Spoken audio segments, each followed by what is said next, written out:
Glória a Deus. Saúde, paz e prosperidade, os irmãos que estão nos ouvindo nessa hora, né? E nos vendo também, né? Mais uma vez estamos aqui para trazer até você a palavra de Deus, palavra de amor, de carinho, né? Eu queria convidar você para a gente fazer a Deus uma oração, porque hoje eu não vou ministrar, quem vai estar ministrando hoje é o pastor Marcos, que já está conosco aqui, né? Vai trazer uma palavra de fé no nosso coração. Mas antes de chamar ele aqui para o altar, eu queria orar com você no nome de Jesus. Pai querido, nós te agradecemos pelo dia que tivemos, te agradecemos porque o Senhor tem nos guardado, tem nos abençoado, tem nos livrado de todo mal. Que a unção do Teu Espírito Santo seja derramada agora sobre cada vida, meu Deus, que está assistindo, meu Deus, essa transmissão. Que o Senhor possa abençoar esse lar, esta família que está representada nessa hora. Pai, nós te pedimos mais uma vez que o Senhor nos abençoe, no nome de Jesus. Ministra a Tua palavra ao mais profundo do nosso coração, Senhor. Em nome de Jesus nós te pedimos que o Senhor seja conosco, em nome do Senhor Jesus. Glória a Deus. Sem mais perda de tempo, né, para a gente estar aproveitando, que o nosso tempo é tão pouquinho, tão curtinho, né? Quando a gente pensa que está começando, já está terminando, né? Vamos chamar aqui o pastor Marcos, que vai trazer uma palavra de fé ao nosso coração nessa noite, em nome de Jesus. Tudo bem, pastor? Amém. Graças a Deus. Meus queridos, a paz do Senhor para todos os nossos irmãos. Mais uma vez é um motivo de muita alegria, de muita honra ocupar esse altar, essa tribuna da casa de Deus, para transmitir a palavra do Senhor. Quero louvar a Deus pela vida do nosso pastor Natal, sua família, e a todos os irmãos, né, que faz parte desta igreja. Aonde quer que você esteja agora, eu quero que você se sinta privilegiado por a palavra de Deus chegar até a sua casa. Nós louvamos a Deus por isso. E sem perca de tempo, eu quero compartilhar com os irmãos nessa noite uma palavra que Deus nos deu para transmitir a sua vida nesta noite. Eu quero compartilhar com os irmãos uma palavra que tem como título Pilares que sustentam a vida cristã. E antes de fazer a leitura da palavra de Deus, que será em Filipenses, capítulo de número 4, versículo de número 13, eu quero que você convide os seus amigos, né, do Facebook, mande um recado para eles do WhatsApp, que a nossa ICB Pedregal, aqui, município do Novo Gama, está agora fazendo esta live, e Deus tem uma palavra para a sua vida, ok? Então mande este convite, convide os seus amigos, porque Deus tem uma palavra para a sua vida. Na carta de Paulo aos Filipenses, no capítulo de número 4, versículo de número 13, diz assim a palavra do Senhor: tudo posso naquele que me fortalece. Esta é a palavra que iremos introduzir nesta noite, nesta mensagem. Meus queridos, enquanto vivermos aqui na terra, iremos passar por aflições. E esta foi uma afirmação que Jesus falou no livro de João, capítulo de número 16, versículo de número 33. Jesus disse que no mundo tereis aflições, mas tende bom ânimo, porque eu venci.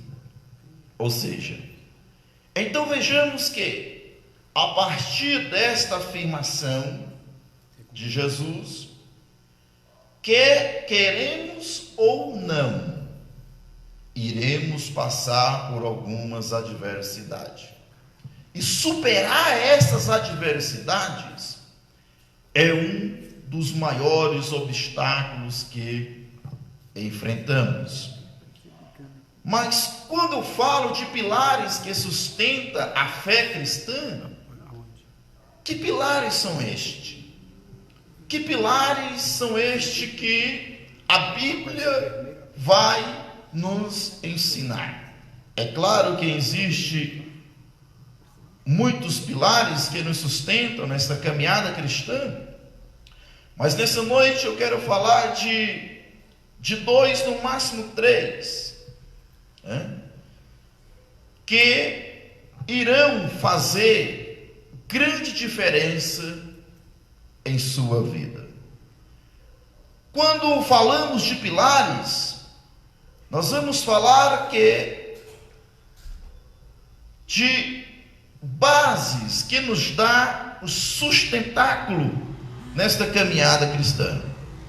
Vejamos, queridos, um dos pilares que mantém vidas edificadas é a fé.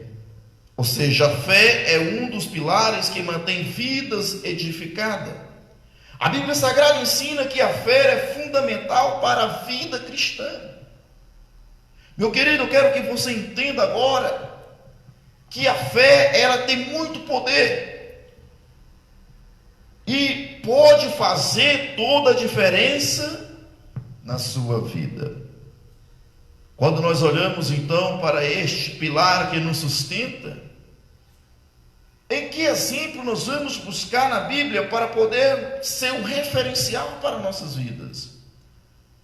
Não basta ir muito longe. Se procurarmos exemplos e exemplos, encontraremos mais. Jesus é o maior exemplo de fé e nos ensina como vencer através da fé. Aí nós vamos olhar para o livro de Marcos. Nós vemos aqui agora Jesus nos ensinando a respeito deste pilar. Nós vemos Jesus agora passando um ensinamento a respeito da fé. O que a fé ela faz? O que a fé ela é para nossas vidas? Bom, quando nós chegamos aqui no livro de Marcos, o capítulo de número 11, nós vamos ver o poder da fé. Quando nós olhamos então para este relato, no capítulo 11, versículo de número 20 do livro de Marcos, olha só o que Jesus vai falar aqui. O versículo 20 diz assim: e passando eles pela manhã, viram que a figueira secará desde a raiz. Versículo de número 21. Então Pedro, lembrando-se, falou: mestre, eis que a figueira que amaldiçoaste secou. Ao que Jesus lhe disse: tende fé em Deus, porque em verdade vos afirmo que se alguém disser a este monte: ergue-te e lance-te no mar, e não duvidar no seu coração, mas crê que se fará, que diz, assim será com ele. Então nós louvamos a Deus por isto. Agora, quando nós olhamos para esta palavra, essa passagem, vai nos surgir então agora alguns questionamentos. Ora, havia alguma necessidade de Jesus ir até aquela figueira? Uma pergunta. E a resposta é simples: não. Quando nós olhamos para a pessoa de Jesus Cristo, nós devemos entender algo, que Jesus, ele veio este mundo com duas naturezas, a natureza humana e a natureza divina. Então, quando nós olhamos para a dupla natureza de Jesus Cristo, nós vemos que não tinha nenhuma necessidade de Jesus chegar até aquela figueira. Por quê? Porque ele já conhecia, na sua onipresença, que aquela figueira, aquela árvore, não tinha nenhum fruto para alimentá-los. O motivo de Jesus amaldiçoar aquela figueira foi este. Porque a Bíblia diz que Jesus, ele teve fome. Olhou para aquela árvore, aquela figueira, então foi até lá para ver se tinha frutos para ali alimentar. Mas quando a Bíblia diz que quando ele chega ali, não havia senão folhas e também galhos. Jesus então olha para aquela figueira e disse: nunca mais haja fruto em ti. Olha só. Quando Jesus então ele fala essas palavras, ele fala essas palavras e eu imagino o que seria então que Jesus estava falando, o que estava passando na mente dos discípulos, na mente de algumas pessoas, que resultado teria aquela árvore com essas palavras que Jesus expressou. Mais uma vez, Jesus já sabia que ali não tinha nenhum fruto. Mas Jesus foi ali porque ele tinha de nos ensinar. Não só ensinar os seus discípulos, mas ensinar os seus discípulos na sua época, ensinar o povo que viria e ensinar a igreja da qual estamos pertencendo hoje. Jesus tinha lições de vida extraordinária ali. Não foi em vão a chegada de Jesus àquela árvore. Jesus então, ele vai nos ensinar aqui lições extraordinárias a respeito da fé. Eu imagino agora o que se passava na mente de alguns discípulos naquele momento. Ou até mesmo muitas pessoas, ou muitos dos discípulos não imaginariam coisa alguma, senão simplesmente o mestre falou uma palavra por falar, vamos embora e pronto, acabou. Mas não é assim. E quando eu olho para esta conjectura, queridos, eu vejo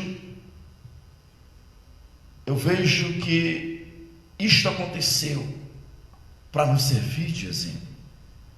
Porque quantas vezes Deus ele está falando conosco e muitas pessoas às vezes não percebem que Deus está falando.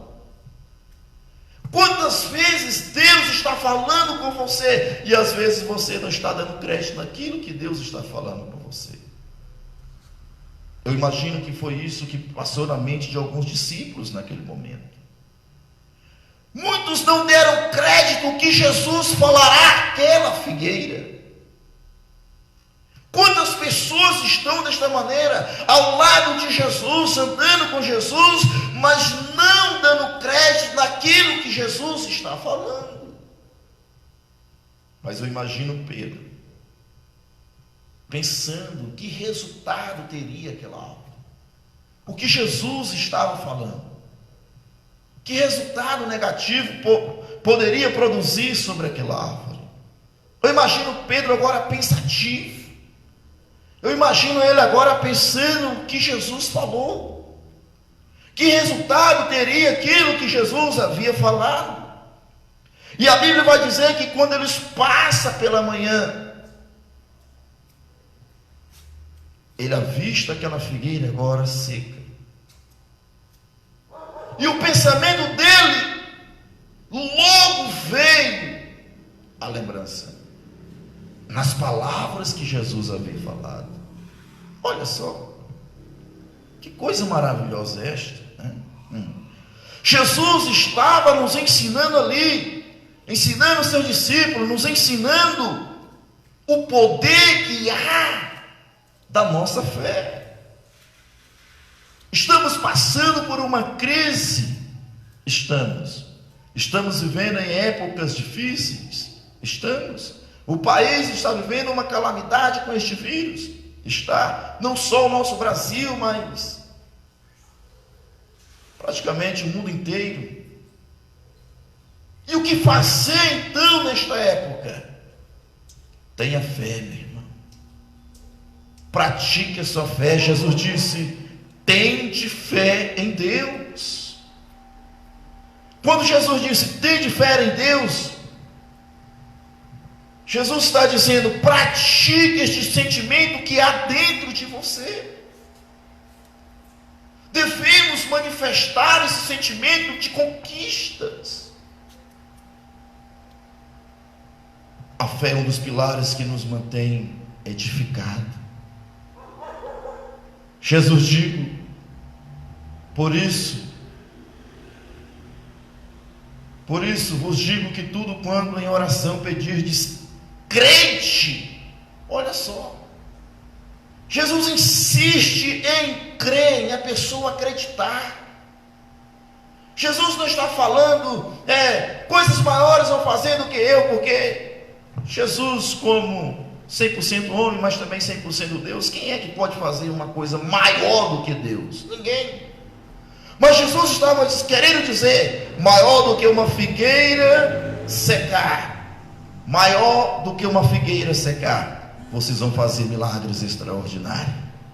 Maiores do que uma figueira se secar, paralíticos vão levantar, surdos vão ouvir, mudos vão falar, enfermos serão curados. Maiores do que uma figueira simplesmente secar, o sobrenatural irá acontecer.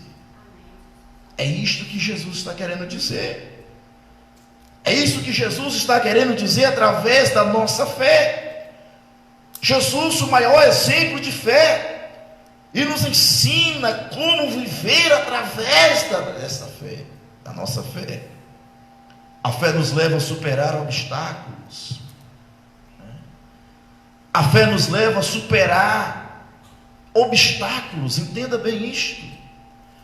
Eu não sei qual obstáculo você está passando na sua vida. Eu não sei o que você está passando agora, o que você está enfrentando, mas entenda bem, quando colocamos a nossa fé em ação, não há obstáculo do mundo que venha suportar o poder que há dentro de você e da sua fé. Entenda isto, minha irmã. Entenda isto, minha irmã. A fé nos leva a superar obstáculos. Somente pela fé é que agradamos a Deus. O escritor da carta aos Hebreus falou muito bem disto no capítulo 11, lá no versículo de número 6, que sem fé é impossível agradar a Deus. Você pode fazer o que for, você pode fazer o que for para agradar a Deus, mas se você não tiver fé, jamais agradará a Deus, porque é da fé que todas as nossas forças para a nossa caminhada cristã é que surge. Quando eu falo de elementos ou pilares que sustentam a vida cristã, no mínimo eu devo falar de fé, porque os demais, existem muitos outros, são derivados da fé, ou pelo menos estão interligados à fé. Então pela fé é que agradamos a Deus. Você quer agradar a Deus? Pratique a sua fé, manifesta a sua fé em tempos de crises.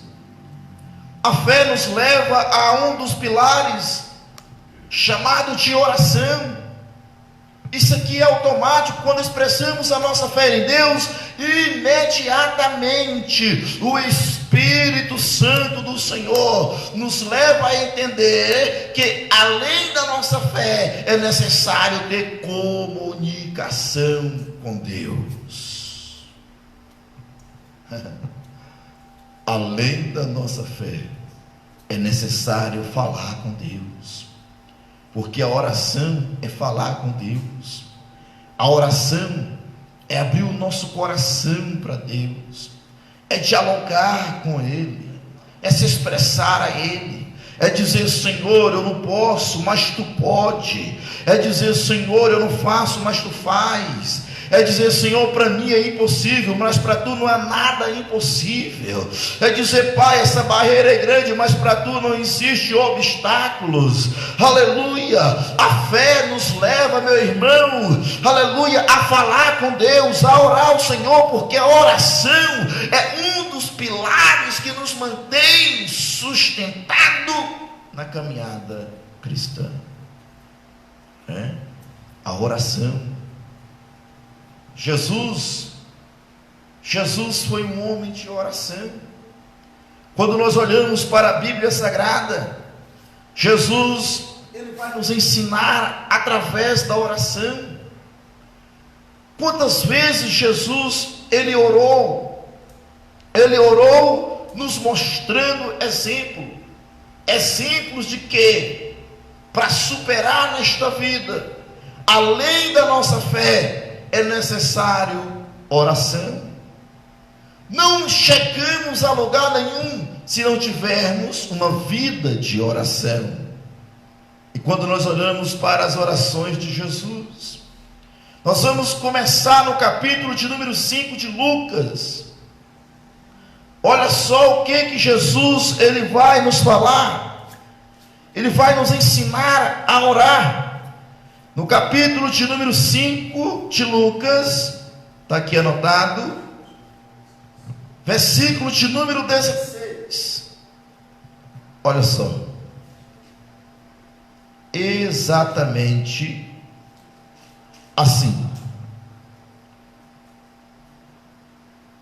Ele, porém, se retirava para lugares solitários e orava.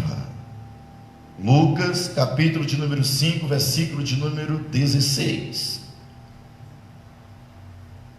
Orava. Uma pergunta: Jesus tinha necessidade de orar? Se olharmos para a lógica, nós veremos: poxa, Jesus não tinha esta necessidade, porque como 100% Deus, mas Ele também era 100% homem. Na sua natureza humana precisava sim de oração, e não era em qualquer lugar que Jesus orava. Nós vemos aqui Lucas dizendo que Ele se retirava para lugares desertos, para ter um particular com Deus.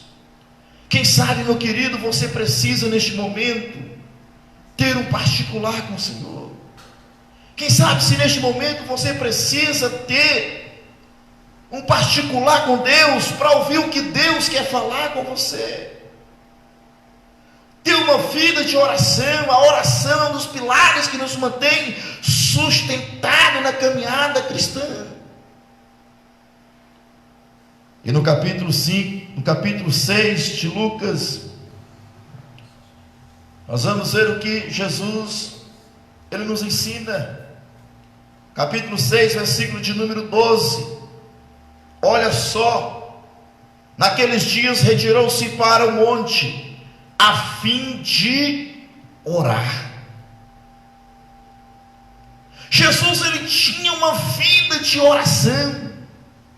Se somos filhos, seguidores, devemos pegar este exemplo. O exemplo maior de oração na Bíblia Sagrada é Jesus Cristo. Quando nós olhamos para Jesus, nós vemos que Ele tem uma vida de oração, a fim de orar, e passou a noite orando. Que palavra, né? Que exemplo. Hoje a gente ora 10 minutos, 15 minutos, acha que já é o suficiente. Hoje a gente ora meia hora, 25 minutos, e acha que não vai passar nunca esse período de oração. A Bíblia diz que Jesus passou a noite orando. E quando amanheceu, versículo de número 13, chamou assim os seus discípulos e escolheu 12 dentre eles, os quais também o nome dos apóstolos, deu o nome dos apóstolos, ou seja, que foi os seus apóstolos. Meus queridos, sabe o que eu entendo com isto aqui?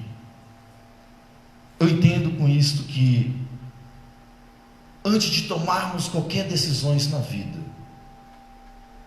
é necessário a oração. Jesus, antes de escolher os seus 12 apóstolos, primeiramente ele fez o quê? Orou. Está escrito aqui. Antes de escolher os seus 12 apóstolos, Jesus passou a noite orando. O que isso significa? Para manter uma vida edificada, é necessário oração. Para manter decisões corretas, é necessária a oração. Porque nós não conhecemos o futuro. Apenas temos uma lógica, um pensamento que provavelmente irá acontecer aquilo que pensamos. Mas Deus, Ele conhece tudo. Onipotente, onisciente, onipresente. São atributos de Deus. Mas mesmo assim Jesus orou antes de escolher os seus 12 apóstolos. É necessária oração, porque a oração vai nos manter edificados. A oração vai nos conceder a direção de Deus, uma direção que os obstáculos não poderá suportar. Olha só o que Paulo diz: posso todas as coisas naquele que me fortalece. Não são palavras de qualquer pessoa, são palavras de uma pessoa de oração. E o nosso tempo está acabando, mas eu quero fazer uma oração nesta noite por você, antes de passar para o nosso pastor. Nós estamos vivendo em uma época de dificuldade, todos sabem disso. E a oração não é só para tempos de crise. A oração é para todos os momentos de nossas vidas, independente de qual a situação estejamos passando. A oração é para tempos de dificuldades e para tempos de alegria, para tempos de sofrimentos, mas também para tempos de paz. Não é porque uma pessoa está vivendo bem que não vai orar. A Bíblia fala de gratidão. É tão bom quando dobramos os nossos joelhos para agradecer a Deus, orar dizendo: Pai, obrigado. Então a oração é um dos pilares que nos mantém em pé com Deus. E eu quero fazer uma oração, e aonde você estiver agora, com certeza Deus irá estar manifestando o seu poder, a sua graça. Sinta-se edificado nesta noite com a palavra de Deus. Eu quero orar agora. Pai, em nome de Jesus, meu Deus, aí está essa pessoa agora, aí está esta família, faz de encontro agora com elas agora, Senhor. Quantos membros agora, pessoas, meu Pai, que estão em seus lares agora, que não puderam estar aqui, todos sabem da situação. Quantos visitantes agora que gostariam de estar aqui agora dentro da igreja para ouvir uma palavra para edificar a sua vida, mas não pode estar agora. Visita agora essas pessoas, Senhor, nessa sexta-feira, Pai. Entre agora com a sua providência. Toma agora esta vida nas tuas mãos. Lança essa muralha por terra agora, Senhor. Queima esse obstáculo agora. Consola esta vida. Fortalece esta vida. Em nome de Jesus, meu Deus. Conceda a sua graça. Conceda o seu Espírito.